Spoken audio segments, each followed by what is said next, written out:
Hey there, internet friends. Welcome to That D Plus Show. Class is in session for the only show from that nerdy site that lets you know what kind of quality to expect right from the name. I'm your host, Trevor Starkey, and each week we dive into a different Disney Plus offering and discuss its history, how it holds up today, and our general impressions.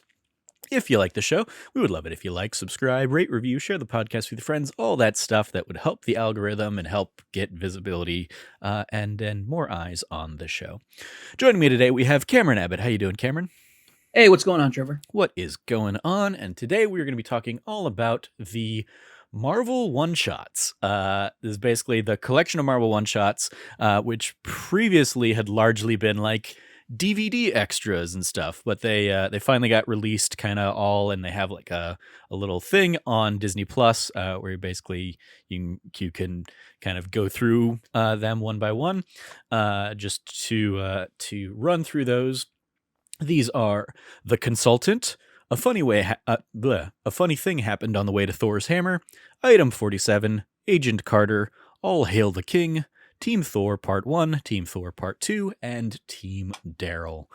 I basically picked these in part because we were having a hard time figuring out like what else to do this week or if anybody else is going to be able to join me. So I was like, well, worst case scenario, I can just kind of run through all these as a quick solo episode. And then you basically pinged, I think, this morning and was like, yeah, I can hop on that one too. Yeah. So Cameron has joined me for that.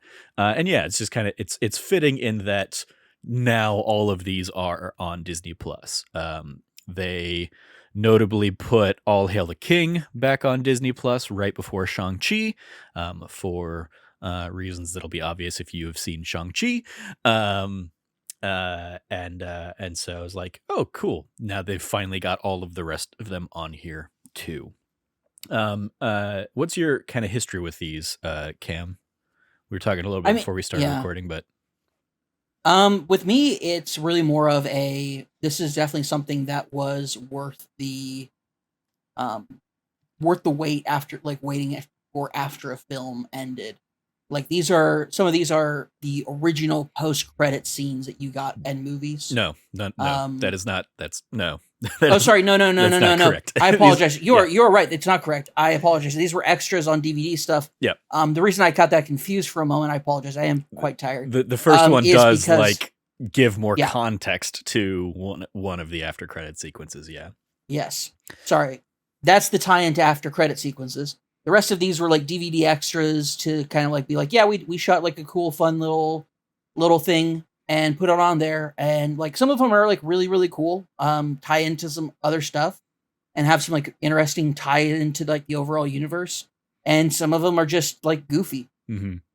Yeah, that's like, I remember, like, I feel like the first one I really saw was the Item 47 one, because that was with the Avengers DVD, and like thinking, oh, that's a really cool thing. And the idea of like Marvel one-shots basically taking the name from the premise that they'd kind of established in the comics of like, hey, here's just a quick little like side story thing that's not, really a part of the larger thing. And so yeah, it was just a cool little thing that they did as like a little bonus feature thing for a lot of those early MCU films, those kind of phase 1, phase 2-ish era. I guess what the Team Thor and Team Daryl stuff, Thor Ragnarok, I think is phase 3, right? So yeah, kind of, but it definitely, like, I remember they just kept getting bigger, and then they were like, and we're not actually going to do these anymore. I was like, oh, that's a bummer. Well, I think it was a real driving force behind it was you can kind of like piece a few things together. Funny enough, he's in the news recently, but it's like, I think that was like a strong thing for like Joss Whedon when like being part of the creative process, because of like the tie-ins for most of these to kind of like Agents of S.H.I.E.L.D. and kind of like the creative head or the creative direction that he was trying to take things with the Avengers, like the Avengers-esque franchise. I mean, he may have been involved. He's not like credited on really anything. These are a lot more like Kevin Feige's little babies, I think. Oh, really? You feel that way? Okay. I mean, at least in what's credited, what's out there in the wiki and stuff. Like, Joss Whedon is not like he's not attached to any of these as a director or writer or producer. So Mm. I think they were more just like little, just little dumb, silly ideas. Like one of them in particular I saw is basically like during Iron Man 3, they had this like funny idea of like what would happen to Trevor Slattery when he goes to jail. And so that's how All Hail the King kind of comes about. Obviously, Agent Carter ends up being basically a proto, like almost a backdoor pilot for what would eventually become the Agent Carter series.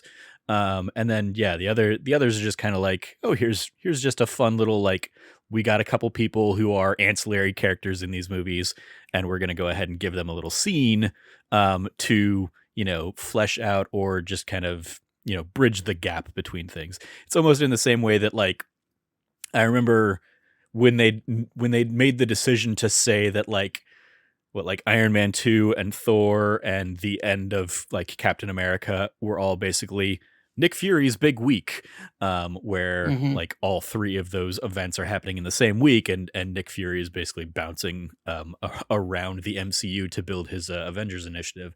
Like I remember, like it's that kind of idea of like, oh well, we've kind of loosely started connecting these dots.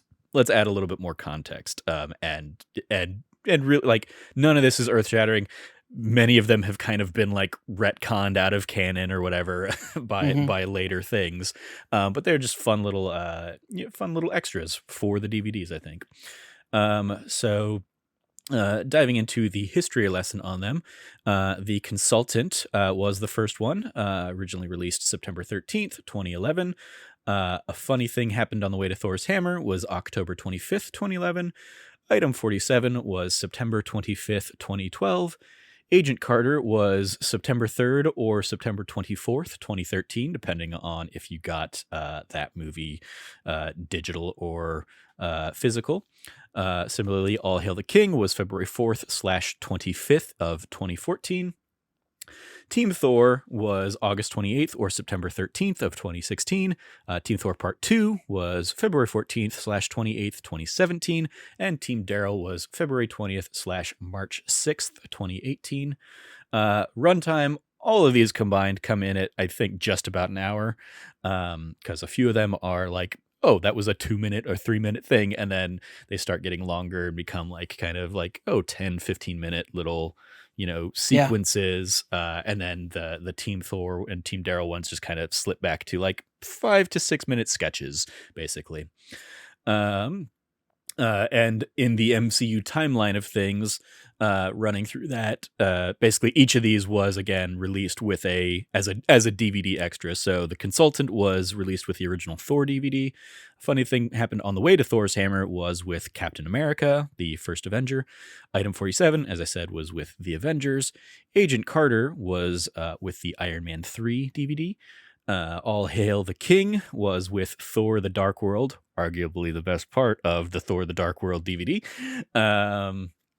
Team Thor Part 1 came out with Captain America Civil War. Team Thor Part 2 came out with Doctor Strange. And Team Daryl came out with Thor Ragnarok. And basically those latter three were all pretty much filmed promoting Thor Ragnarok, because they were all obviously done by Taika Waititi. I think it was to show that Thor Ragnarok would have a different tone. Yeah. Granted, I hadn't seen any of this stuff leading up to it. So once again, leading to what I think has been dubbed like the most somebody has ever enjoyed a movie in their life was my experience when we saw that back in Baltimore. Yeah. Yeah. I, to this day, like, it's still my favorite MCU film. It's just the absolute best. It moved down because of like some new entries, but then it just makes its way back up. Like, I can't help it. It's just the funniest film. I love it so much. And so like, I really, of course I really enjoyed the Team Thor and Team Daryl ones. Yeah. So. A little bit of the roll call here. We have 4 directors across these 8 little short films. A director called Latham is the director behind The Consultant and A Funny Thing Happened on the Way to Thor's Hammer. These are the only projects under that person, that things. I don't know if Latham is like a group of people or if it was a person. I could find nothing on Latham.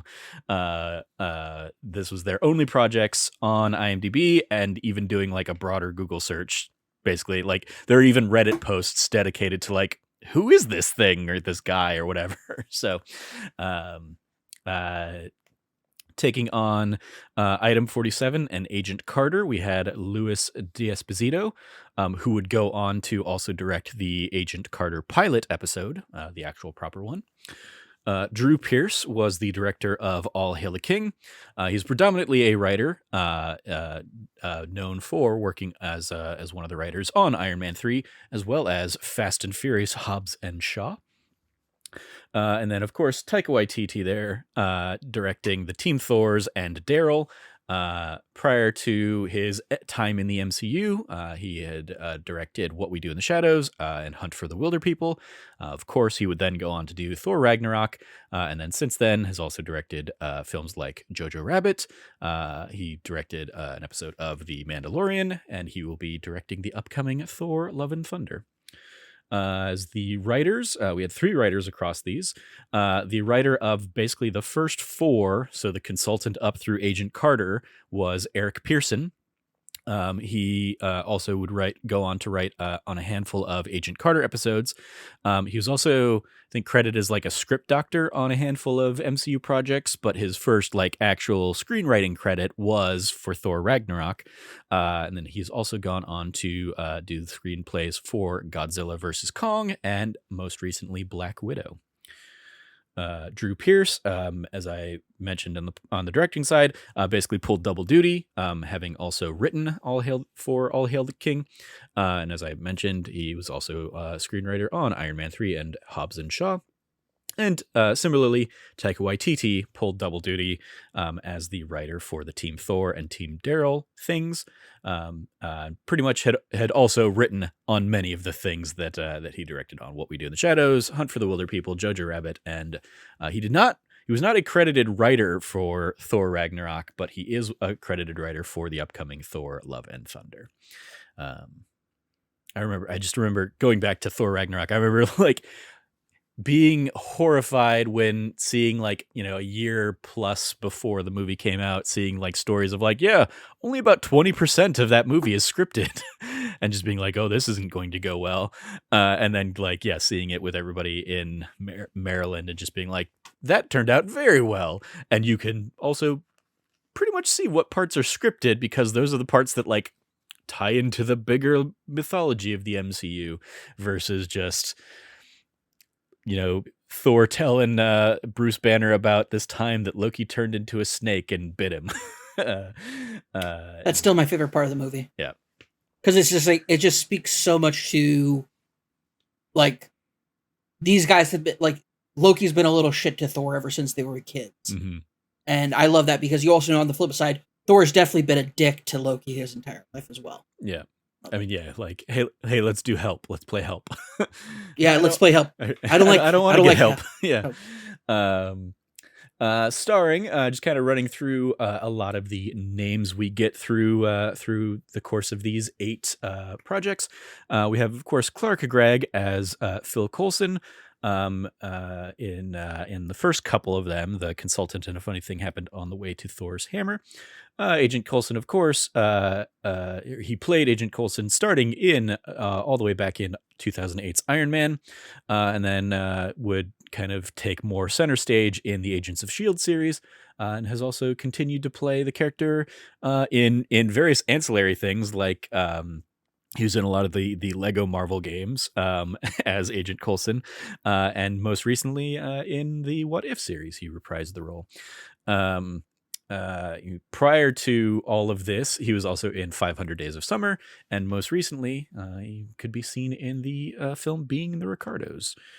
Maximiliano Hernandez plays Jasper Sitwell in a couple of these. He was Agent Sitwell starting in Thor, all the way through Winter Soldier when his character meets, an untimely demise. I think it was quite timely that he got a demise. Yeah.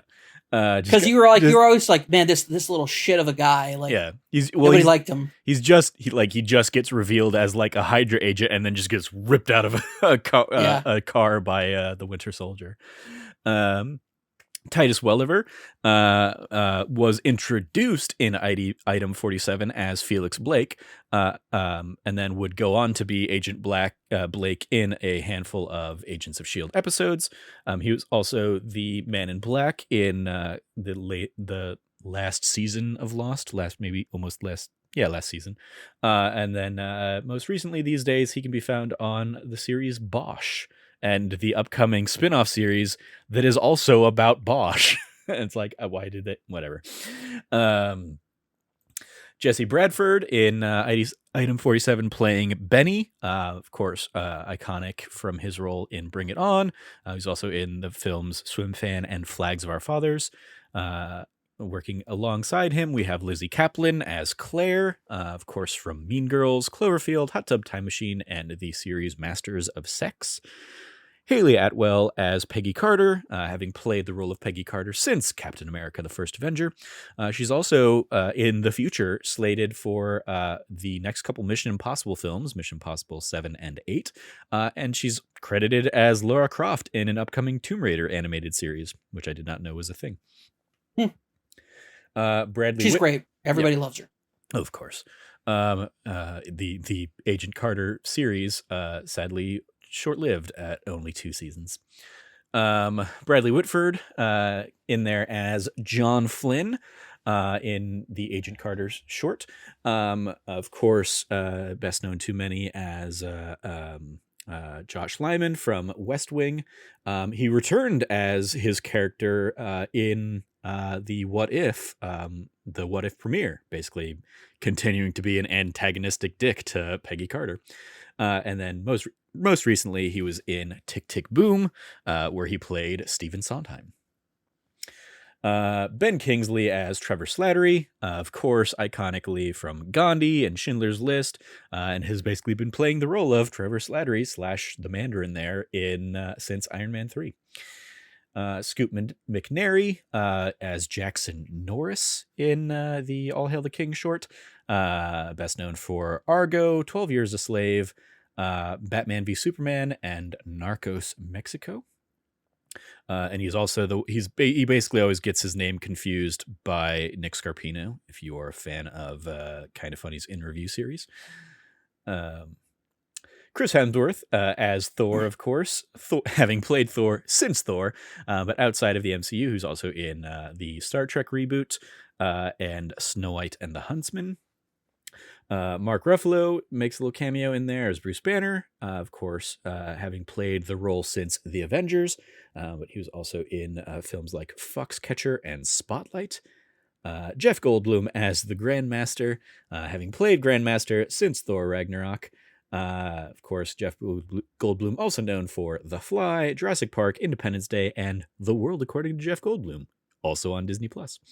And also like a potential runner-up for what I was going to talk about this week, because I was like, oh, they also just did a new series of that. And Jeff Goldblum is just a quirky guy. He is a wildly weird person. Yeah. With a great positive attitude about life. Yeah, indeed. Did you see, I don't remember which way we went when we did the Guardians of the Galaxy ride at Disneyland, but did you see the poster of the Grandmaster and the Collector playing chess? Not poster, but like the photo, the piece of art. Yeah. Okay. No, I saw that photo. I was like, man, I want that. Like, right. Yeah. I want that. Yeah. And then lastly here, Daley Pearson playing Daryl in those last 3 shorts. He is actually an Emmy Award-winning writer, director, and producer, but he's not done a ton of acting. He is credited, however, in a handful of Bluey episodes, and I believe that's what he's also like a producer and director and writer of, is Bluey. Bluey is fantastic, by the way. If you haven't watched it, I know it's a kid's show, it's fine, but Bluey is just really, really good television. And on top of it, it's like super kid focused, so it's great for kids if you have them. But I have to say, it's very endearing to adults as well. My brother actually is part of so Bluey's dad is named Bandit. And Bandit, my brother's part of a Bandit dad Facebook group where they post Bandit-based memes from Bluey. Just a fun show, fun culture. So I like this guy a lot. Daryl's a really, really, really like the actor is just really, really cool. As like, you know, he's an Emmy Award winning, you know, writer. And he's just like a really like Bluey's really, really good. Yeah. So shout out to that. So I think for this last little bit, we can just kind of like start combining the segments, because I have some trivia here, but not a ton. And so we can probably just kind of go through kind of short by short and talk about both the trivia as well as any favorite thoughts or ideas from it. So up first, we have The Consultant, which is effectively going back to kind of what we talked about earlier, expanding upon and recontextualizing the actual pre-credits scene from The Incredible Hulk, because notable the Robert Downey Jr. scene in that, like the cameo that happens before the credits roll. They did not have a post-credits scene on that one, because this was very early in the MCU and they didn't know if they were going to get people's eyes on that. So and it's interesting because I feel like I actually saw this before I ever watched The Incredible Hulk to see the sequence.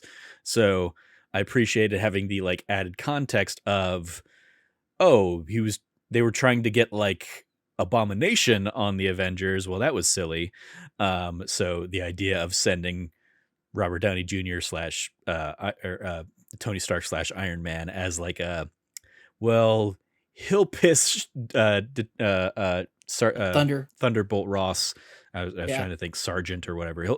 They'll piss well, it's General, General Ross off enough that he'll just say no, we're not doing that. So I appreciate that a little. But yeah, I mean the scene itself is basically like two guys at a diner. It thrown in a couple of like scenes from Incredible Hulk. I think this is also trying to like reinforce that actually that is part of this universe. It was a different studio, obviously, but it is, you know, part of this broader MCU thing. Anything I'm neglecting to highlight there, Cam? Anything else that stands out for you? No, it does show. That episode does show a bit of a. Does show a bit of like kind of like the working relationship that some of the people at Shield have. Where like Nick Fury sends an order down and people get basically jostled to either get the assignment or avoid it. And they kind of like, I like the idea that they like the way they choose to play it in this one is just, it's really smart. It's a way of playing politics without playing politics, which is fun. Yeah. It's fun to see.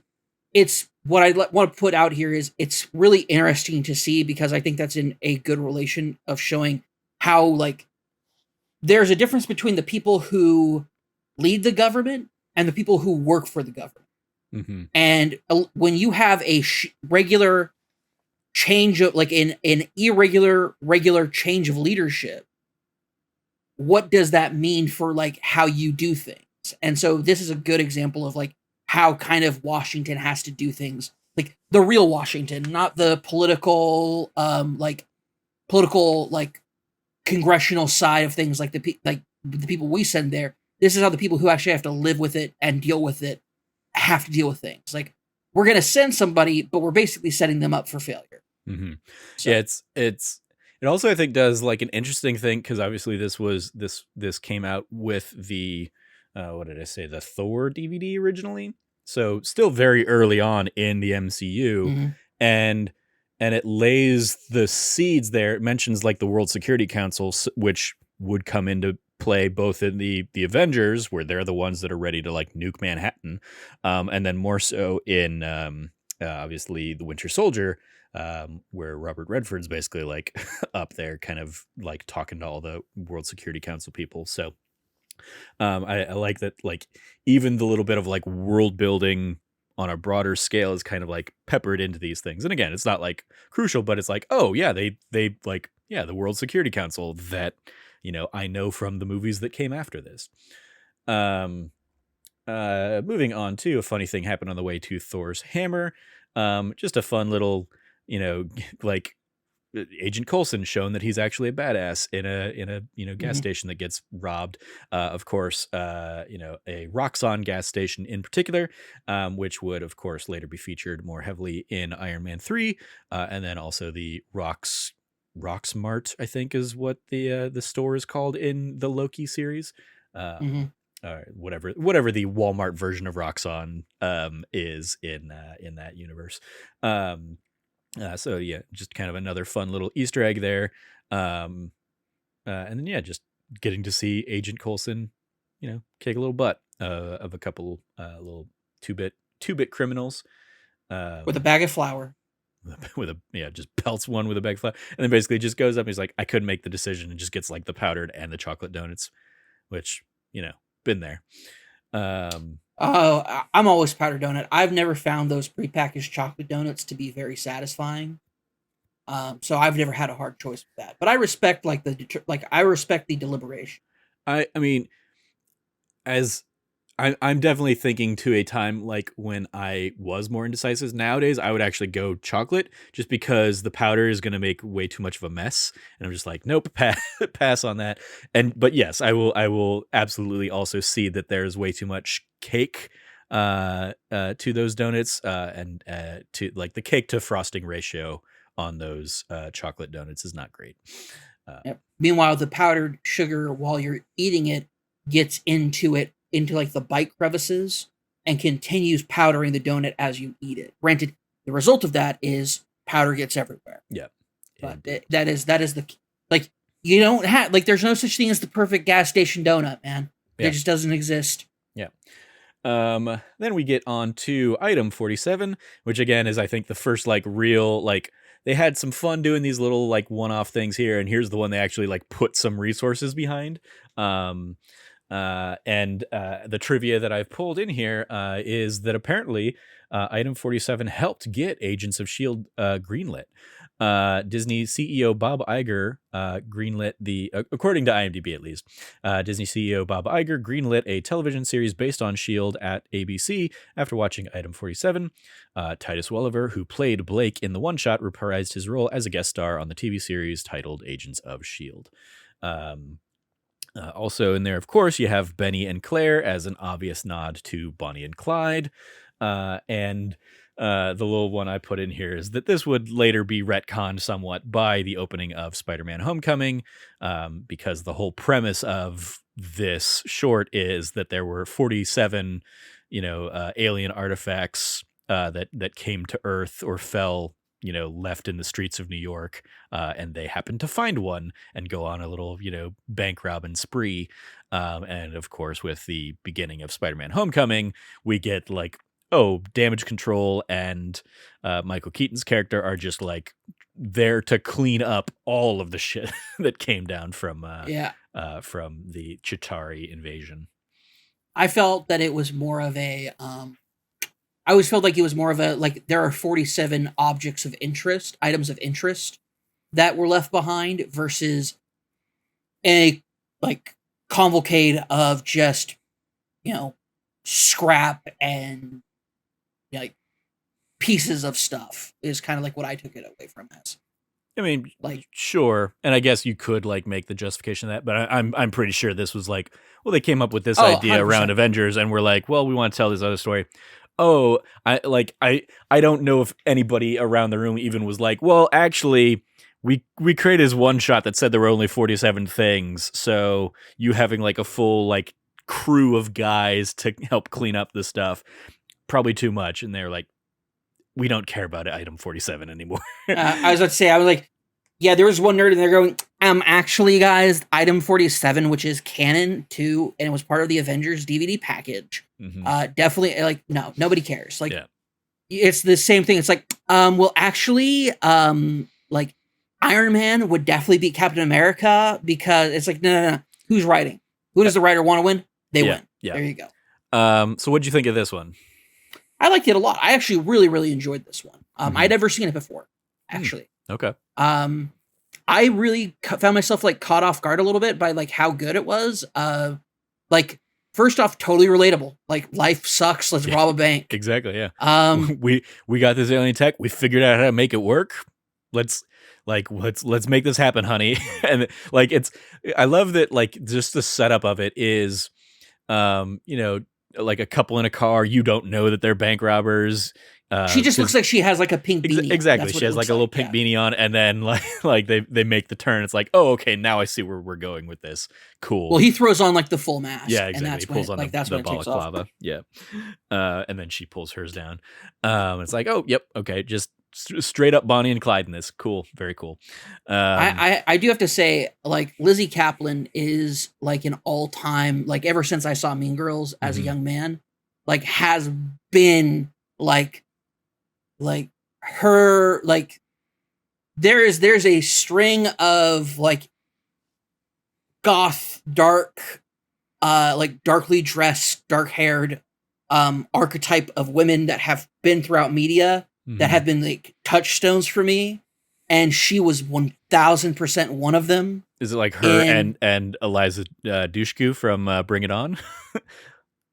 Them, also the Hex Girls from Scooby Doo. Like, there's a long, like, from the time I was a child to now, there has been like it's like it has just been ever present. I feel like it is it guides me to good media, you could say. Like, I always find it there. But no, Lizzie also, she's just actually like, she's actually a fantastic actress. I only saw a couple episodes of Master of Sex because I just really wasn't that interested in it because I'm heterosexual. It does, like, I didn't know it at the time, but it's like, man, this sex stuff just really isn't that interesting to me. I think it's fascinating that they did research during this time when it was super taboo, but like, I don't know, like, I'm not really too interested in this stuff. And it's like, oh, well, no wonder, Cameron. Yeah, it's also, it got like so many seasons, and I was like, that's weird, because I don't know if like it needed that many seasons. I never watched it myself. I just like I remember that being like a show and it getting like rave reviews and stuff like that, and I was like, okay, cool. I don't like, I think it was on like Showtime or something like that. I was like, I don't have access to this at all. Whatever. But yeah, like I really like I love as like a child of the 90s, whatever, and like seeing, oh, it's the guy from Bring It On, and oh, it's the girl from Mean Girls, like pop up in this, and like, oh, yep, they're just MCU characters now in this like fun little like complete like ancillary side adventure. And I love the twist at the end of Agent Sitwell basically being like, you got this thing to work when none of us could. Like, the other 46 things that dropped are dormant and couldn't get it to work. You did, so how would you like a job? And and like, I love the like the subversion of, you know, bringing them into the fold at the end. It's one of those, like, I wish, much like Agent Blake ends up kind of making a couple appearances in Agents of S.H.I.E.L.D., I would have loved to have seen them like pop up alongside like Fitz and Simmons or something in like an R&D department, somewhere. Yeah. I just don't think they could bring, like, there wasn't enough, there wasn't much to bring them back for, I guess, which is sad, because it's like, oh yeah, you're going to have Lizzie Kaplan come in to like hang out with Titus Welliever. Like, you're just going to have that happen. Yeah. Like, not really. It's not really going to work out that way. So it's sad. I think it's still really, like, I really, really like this one as kind of like a great example of how S.H.I.E.L.D. operates. It's like, hey, you did this crime spree. Well, the money blew up. So, like, that's one thing I also liked about it. The money just like blew up. So yeah. Yeah, it does everything right, as I think, as far as like what a short needs to do. To like this, you do not need this short to exist, but because it does exist, it gives you an understanding of this is how S.H.I.E.L.D. operates. Like, what does it mean for a S.H.I.E.L.D. agent to neutralize? Well, it lets them make the decision of like whether or not they want to, however they want to kind of take that into consideration. Yeah. And I like the idea of like the kind of like freedom that agents have in that. And I think that 100% this definitely makes sense why this greenlit Agents of S.H.I.E.L.D. Because like it just really was really great. So up next we have Agent Carter. A little bit of trivia for this. Shane Black, the writer and director of Iron Man 3, makes a cameo in there as the disembodied voice on the phone. As I mentioned earlier, Bradley Whitford would eventually return in the What If series, continuing his antagonistic relationship with Agent Carter, basically taking on the role that, like, realistically in canon should have been Tommy Lee Jones, but Tommy Lee Jones wasn't gonna come back for this. So, and it served as a proof of concept for the eventual 2-season run of Agent Carter series. I love the little kind of almost like post credits tease within this of Dominic Cooper and Neil McDonough in there as Howard Stark and Dum Dum Dugan. Actually, it is a mid credit sequence there, because it is like, and Neil McDonough as Dum Dum Dugan, out there admiring the girls in bikinis.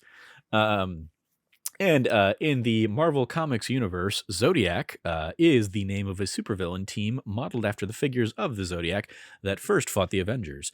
On the vial that Carter confiscates on her field mission is a symbol resembling the Zodiac Key, an advanced energy weapon that Scorpio and other memories of Zodiac wield. So I love even that as like there's actually like, a basis for even some of that stuff in there. So yeah, what did you think of the Agent Carter episode? I mean, I loved it. Like, I'm a big proponent of. I will definitely say at least the first season of Agent Carter, especially, was quite fantastic. This was like you mentioned, a pseudo backdoor pilot into it. Completely sets up like how does, and it also answers the question of like how does the SSR, I think it's the SSR, is the org's name. Yep. How they transitioned into SHIELD. And I love the idea that it was, first off, Bradley Whitford in just about anything is fantastic, like, period. And him just being a misogynistic prick to Peggy Carter is just wonderful, because it completely sets up like this foil of this guy who is, because he is a man, he is her boss. Yeah. He was not on the front lines with Captain America in that final mission. He was not doing any of this stuff with like, he was sitting back in Washington doing stuff. He wasn't out in Europe on the front lines dealing with this stuff. So, like, she's a war hero, but because she's a woman, she's not recognized for it, and she's made a pseudo secretary for the SSR. And so her getting her comeuppance by basically there are being people who recognize how great she is, and she's made co-founder and co-director of SHIELD by Howard Stark. Also, first off, I am a massive Dominic Cooper stan. I love everything he's in, including Mamma Mia. I knew you were gonna pull that one. Yep. He's fantastic, especially like in Preacher and everything he's ever been in. I've loved him in it. So him coming in to play Howard Stark throughout the the era of Peggy Carter, us getting that entire Agent Carter kind of saga that we get with both the short and the 2 seasons, is just wonderful. And I just think is Haley Atwell will always have like my heart, because she absolutely stole it in Captain America. She's just such a fantastic actress, and I loved seeing her kind of get this really great recognition of a legacy role that moves on past just being Captain America's love interest in the first. Yeah. This is always a very fun one. Like, I remember seeing this and being like, yes, please give us like a series. And then they announce, Agent Carter is going to be a thing. And I was like, awesome, great. And I'm largely in the same boat of like, I really like that first season, and then it just went places in the second season, and I was like, I'm not really like here for this. But I will say, in the chronology of it, one of the things that's kind of out there is like, technically this could conceivably happen basically after the 2 seasons of Agent Carter, because obviously this one ends with her going off to like form SHIELD. So basically like the Agent Carter series could effectively be like a prequel to this short, and then we get into kind of the actual proper SHIELD era of things. But again, I think they weren't really paying too much attention to that. It was just like, hey, this was a cool like little one-off we did, and now we've got a better a bigger story that we can tell with Peggy. And I loved at the time, especially the idea. I don't remember the actor's name. He was also in like Dollhouse. But the basically like the romantic love interest in the Agent Carter series was being set up at the time as like maybe that is who Peggy was with, because of course Steve, like crashed into the ice and woke up 50 years later or whatever. But then I like that by the end of Agents of Shield, and they started doing timey-wimey stuff with that, he also pops up in Agents of Shield, basically like a man ripped from his time or whatever. So they like definitely had some fun kind of playing around with the ideas. And I love that while I will also like, I will cede that What If was not like a great series, I do like that like it introduces this idea of like, Captain Carter. And that seems to be like one of the real linchpins around that series, that they're interested in kind of building a story around that. And so I like that we will continue to see Haley Atwell out there as Peggy Carter, seemingly for the foreseeable future. Up next, we have probably the last of the real big ones, All Hail the King. I don't even know if I'd call this a big one. It was just kind of like a I would say the last of like the high production value ones versus the team Thor and Team Daryl ones that are like deliberately low budget, kind of shot office style effectively. Trevor here is imprisoned at Seagate Prison, which in the comics is also where Luke Cage was created. The title of Trevor Slattery's CBS show Caged Heat was the codename for Iron Man 3 during production. I love that obviously eventually this pays off in Shang-Chi and the Legend of the Ten Rings, but like this teased way back then the idea that there was a real Mandarin out there who was like pissed off at Trevor Slattery having kind of like taken his name. And as I kind of mentioned earlier, according to Drew Pearce, the short was conceived during the making of Iron Man 3. Aldrich Killian essentially took a thing that was real, historically and culturally real, and co-opted it for his own means. Imagine a real terrorist organization that existed for thousands of years, and imagine a drunk British actor coming along and essentially telling the world that he's the face of your organization. I think they'd be right to be quite angry. So that was basically how the idea for this short came to be. And there was one last little trivia in there that Sam Rockwell loved the like script of it so much that he basically like made it a point to get there to do a little cameo for it and be on set. And I think they basically said that his scene there, his little like again kind of mid credits tease, took all of an hour to film, as he's just kind of doing his little bits there. So yeah, shout out to Sam Rockwell also making a little cameo appearance in this. So yeah, what'd you think of this one, Cam? It's fun. It's just a lot of fun. I think it's like what we end up getting from it in Shang-Chi is so great that it just makes going back and watching this one even better. Yeah. But yeah, no,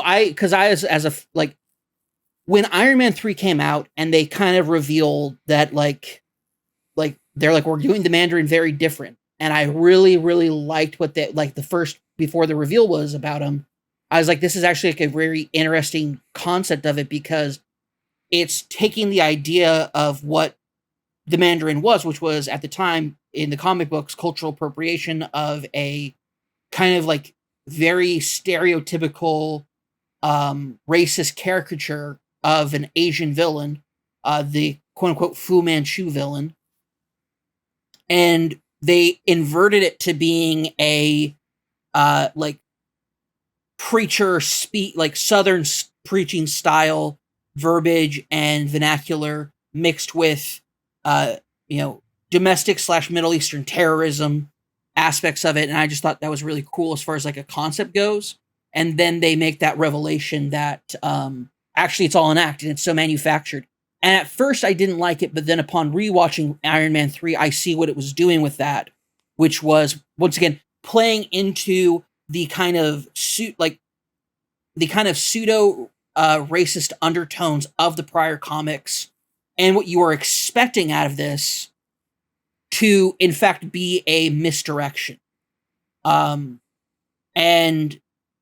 getting now, and I was like, I really love that. Now getting this, we get that, and we get the hints that there is an actual Mandarin out there. There's an actual, like, more, like, I don't want to say like within the traditional comic side of things, but does fit more within that kind of mystic, like that mystic / criminal underground of kind of like the Asian era, the Asian area of Marvel storytelling. You know, Madripoor, you know, everything you get out of all of that in the city they go to in China, in Shang-Chi, all sorts of stuff. Yeah. Like you get into that kind of like that wild and crazy, but at the same time, like wild, crazy, dangerous, but at the same time, very gorgeous aspect of the MCU, or sorry, the Marvel universe that we never really got to see in more of the cut and crisp side of the superhero side of the MCU. And we get to see that within, whether it's Falcon Winter Soldier going to Madripoor,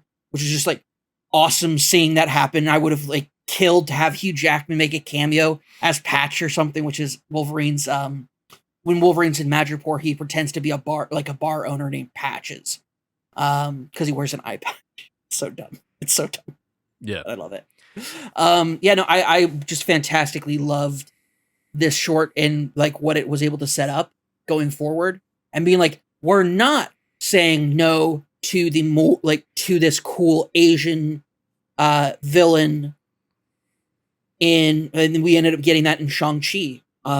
They roll Shang-Chi's comic book origin in with the Mandarin and all that stuff into it with the 10 rings, all sorts of really awesome stuff that we get in Shang-Chi that if you haven't seen it, we did a spoiler cast of it where we talk about it. So yeah, I remember, like, as somebody who loved the twist of the Mandarin in it, like the first time I saw it, and you know, part of that admittedly is always going to be the guy's name is Trevor. I love that. That's fair. That I have, you know, no shame to that little touch of ego or whatever. Hey, everybody is at least a little bit of a narcissist. Otherwise, like, exactly. There'd be no point living as yourself.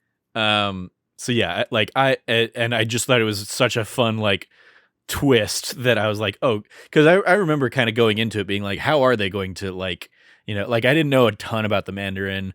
But I remember seeing a lot of think pieces of like, how are they going to, like, you know, deal with the kind of racist issues with his character? Not kind of, very racist. Very blatantly very racist issues of, because like in the 60s and 70s, man, they did not give an F about making, like, taking just like stereotypical like nonsense. And because granted, I think we've talked about it on other shows and products in media where, because the source material that people were drawing on was from their own childhood of these, you know, these like dime novels of stuff that were written in a time where things were extremely racist, and therefore were transferred in that. And then I don't know if we talked about it on content, but we talked about it on our drive out to California, talking about Temple of Doom in particular. Yeah.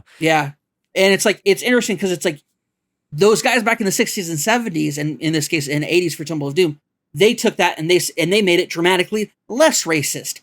But in modern times, we look at it and we say that's still ridiculously racist. Like, you did not erase the racism out of that. You just made it. Sure, is it less racist than some of like the dime novels, the like those paperback novels of the day? For sure, 100%. This is not Into the Heart of Darkness by any stretch of the imagination. But yeah, it's like it's horribly racist. Yeah. Between the Mandarin and Fu Manchu, who's like, yes, there is a villain named Fu Manchu. It's not good. So like I love the twist initially, and then this just giving us more of like the Trevor Slattery version of this character. I was like, excellent. I love what this is, and I love that it does kind of, you know, 10 years before Shang-Chi would come out, almost, or however long it was before Shang-Chi, it leaves the door open for like, hey, there's a real, you know, obviously there's a real 10 rings out there, and there's a real, you know, leader of the 10 rings. Well, we knew there was a 10 Rings because the 10 Rings was the terrorist organization in yeah. the first movie. Yeah, exactly. They, So, yeah.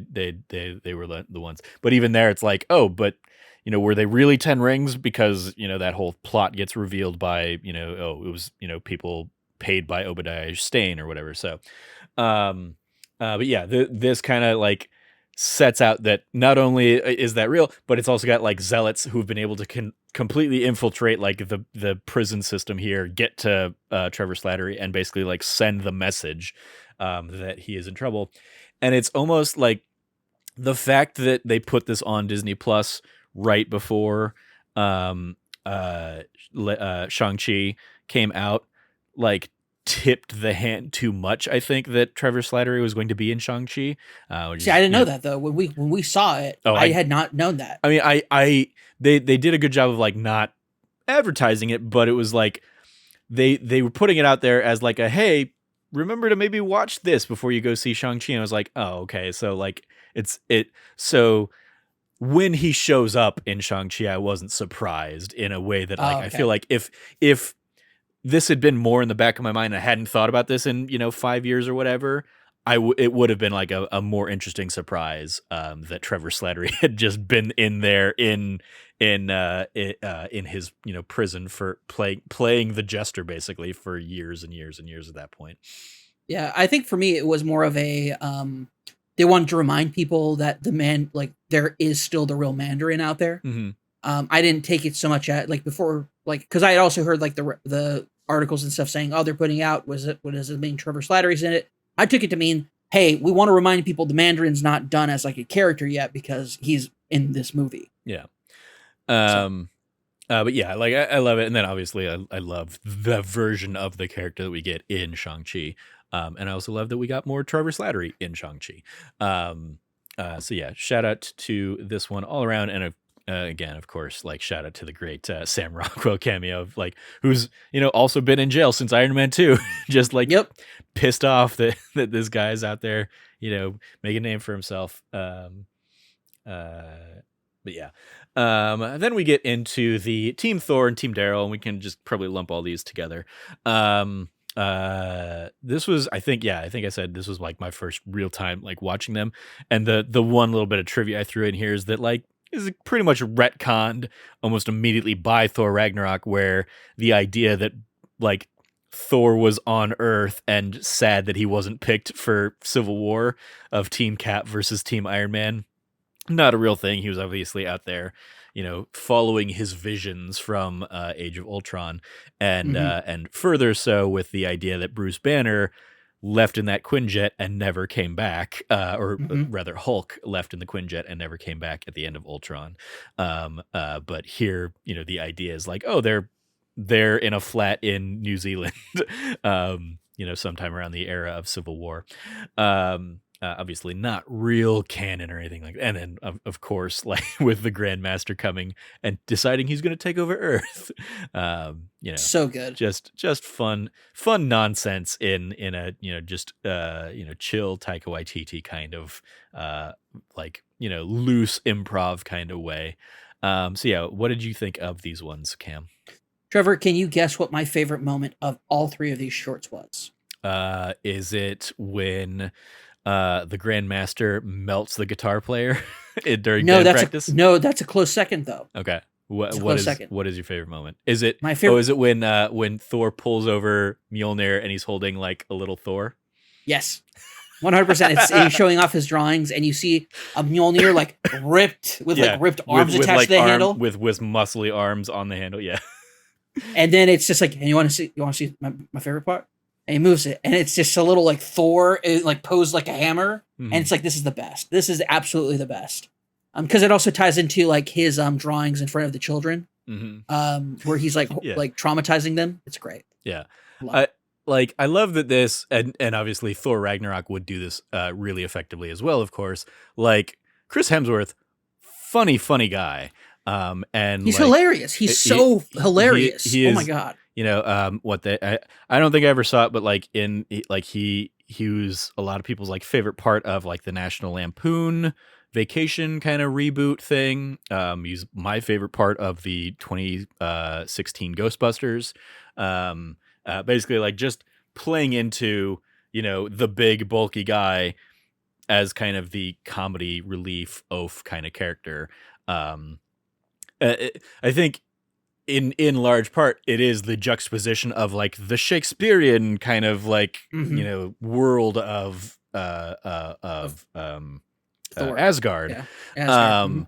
that like him just being a goofball and just being incredibly mundane and pedestrian like this is just, that's comedy. That is just how comedy works, is kind of playing with those opposite ends of the spectrum colliding. That makes this just a ton of fun. But yeah, I'm a sucker for Jeff Goldblum coming in there, just being Jeff Goldblum.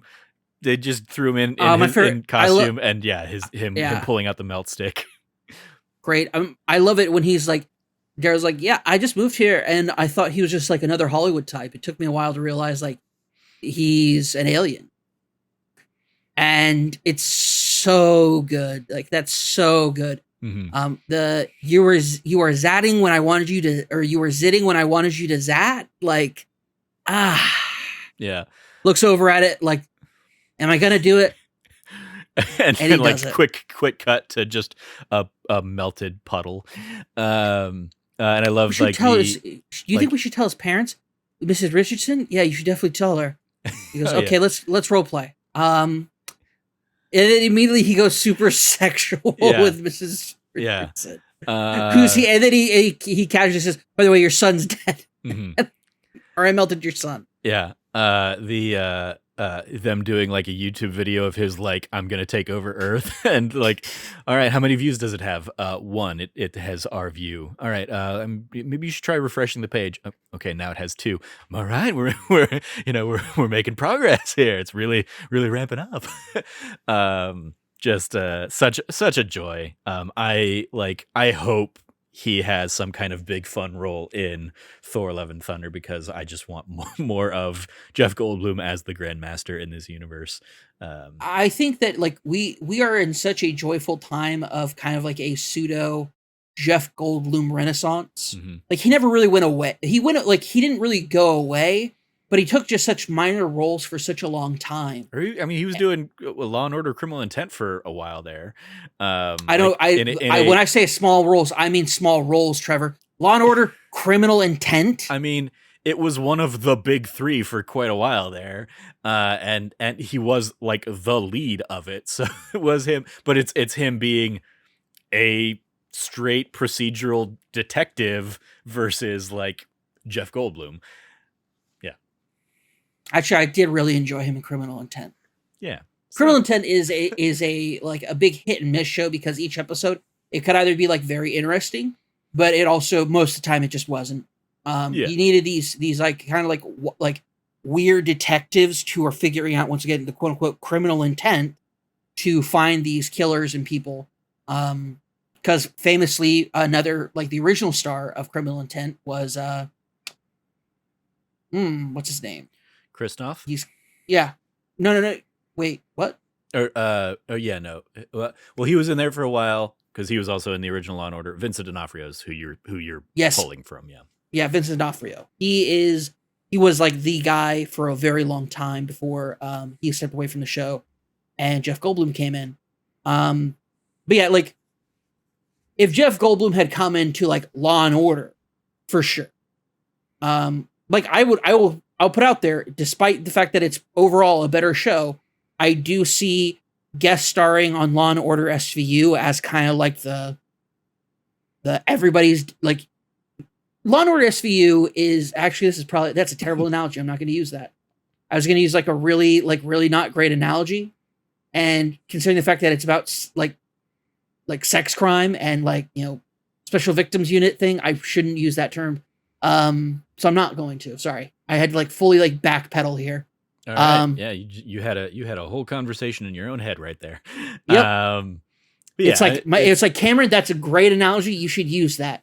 And then right before I said it, actually, hold on a minute. Yeah. What you saw happen just now does not happen very often. But when it does, it's pretty important. It happens more often than you think, I feel like, because I've definitely watched you have that conversation like 4 or 5 times on our podcasts. That's fair. But That's yeah, fair.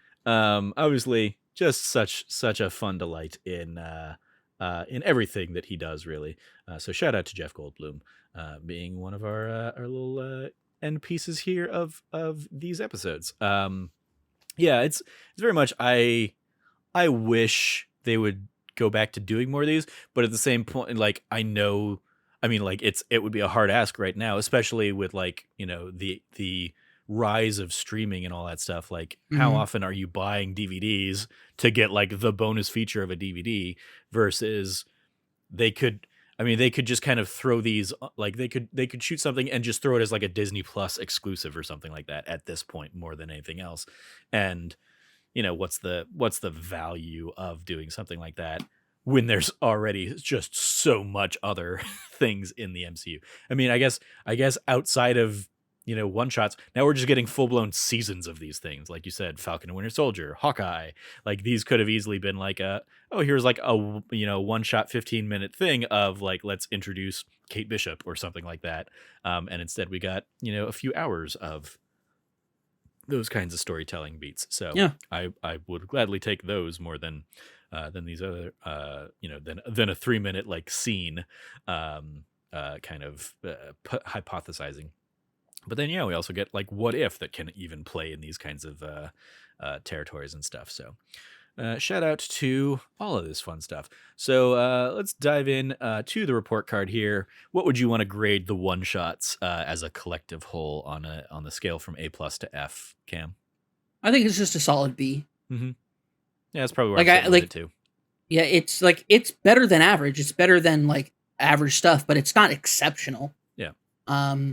It's fun, it's interesting, but like you said, this like if it's not serving as kind of like a backdoor pilot, it's just kind of like a one and done thing. Yeah. So, yeah. It's if you are a fan of the MCU, if you've watched all the movies and all that stuff, it's a fun way to kill an hour of like, oh yeah, I know exactly what they're talking about in that thing or blah blah blah. Or I know how that ties to these other elements or something like that. But other than that, it's, you know, you're not missing out really on anything if you don't watch these. Apart from just some fun stuff, especially like again, Agent Carter item 47, and I would say All Hail the King are like the highlights for me. And then the Team Thor Daryl stuff is just like fun nonsense in that you know, absurdist comedy kind of vein that Taika Waititi really nails quite well. So the other suggestions, if you like this, each of these does have like, you know, the normal Disney Plus will recommend 8 other things. I was not going to jot down what those 8 other things were for all these things, so I just said, just watch all of the MCU, I guess. Just all of the MCU. There you go. Extracurriculars. You watching anything else on Disney Plus? Did you ever get caught up on Book of Boba Fett, Cameron? No, Trevor, because I've been working. I work until like I've been working a lot to make we talked about it before we recorded, but yeah, it's just like it's like I've had a lot going on both personally and professionally lately. And anytime that I'm not doing that, I kind of like want to be more productive with my time than just watch something. So I usually will be doing something else. Video games got to get played, you know? Fair enough. I mean, I typically watch these things while playing video games, but you know, to each their own.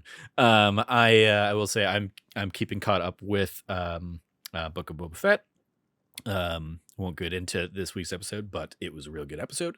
So shout out to that show. I'm trying to think if I've watched anything else on Disney Plus recently. I think probably just these shorts. So yeah. But yeah, Book of Boba Fett, 2 episodes left. And then yeah, we'll see where it goes from there. I guess what the rumor is right now that like the Obi-Wan series is probably going to be coming out around May the 4th. Ooh. We have obviously the Moon Knight series now being teased there for end of March. So it's going to be weird, like, you know, a couple months there without a Marvel thing and a Star Wars thing out there on Disney Plus. But you know, who knows? So we got some good stuff coming up. Indeed. It's worth the wait. I will say not on Disney Plus, but I did hop over. I would say Disney Plus adjacent because it's by the Muppet company. Fraggle Rock has a reboot series over on Apple TV Plus. What? Went and watched the first episode of that. Fraggle Rock Back to the Rock, I believe is what it's called. It's basically like a reboot slash, I mean, more reboot than continuation, I would say. But there is still like, a Doc and Sprocket and stuff. But they're, it's largely the same Sprocket, very different Doc, who is in this instance like a grad student out there to, try and make her way, and just has a hole in her house that leads to Fraggle Rock, basically. But yeah, first episode of that, fun. Lots of joyous kind of memories in that. So shout out to that over on Apple TV Plus. The whole season's available, I believe. I'm pretty sure they did basically like a full season dub. I just have only watched the first episode so far myself. So yeah, shout out to that. And yeah, that is going to do it. Oh, I will also say, just for the sake of you, I'm also keeping caught up with Starstruck Odyssey over on D20. So same. I watched the episode last night. Oh, okay. Well, you can watch that. You just can't watch Boba Fett. Got it. I made my priorities. You made your choice. That's fair. I made my priorities. We can talk about that maybe a little bit off air. Yeah, that is going to do it for this episode of That D Plus Show. Thank you for joining me to talk about the Marvel one shots here, Cameron. You can follow Cameron at Rev Cabot on Twitter. Anything you want to give a shout out to there, Cam? Yeah, I want to give a real quick shout out to thatnerdysite.com. It's going to be having a couple of new pieces going up. Constantly new pieces coming from one Logan Wilkinson about his reviews of that Bond show's subject matter, James Bond, and the films as they're going through them. And by they, I mean Trevor and Logan. And you'll be probably seeing some Game of the Year stuff kind of tie up January from both Frank and myself. So cool. You can follow me at Trevor J. Starkey. And yeah, echoing those shout outs as well as just that Bond show in general every Saturday on youtube.com/thatnerdysite. But yes, I definitely have a couple like Game of the Year things I still want to write up myself too. And I just can't keep like forgetting about it and letting it slip through the cracks. But so yeah, hopefully, that stuff will make its way to the site here eventually. Yeah, go check out all of the latest from us over at That Nerdy Site, or go to thatnerdysite.com for, articles. We do post all the podcasts and stuff there as well, and all that fun stuff. Once again, if you liked what you heard, please like, rate, review, subscribe, share the podcast with your friends, all that fun stuff. Thank you for joining us. As always, stay nerdy, be good to each other, and class dismissed.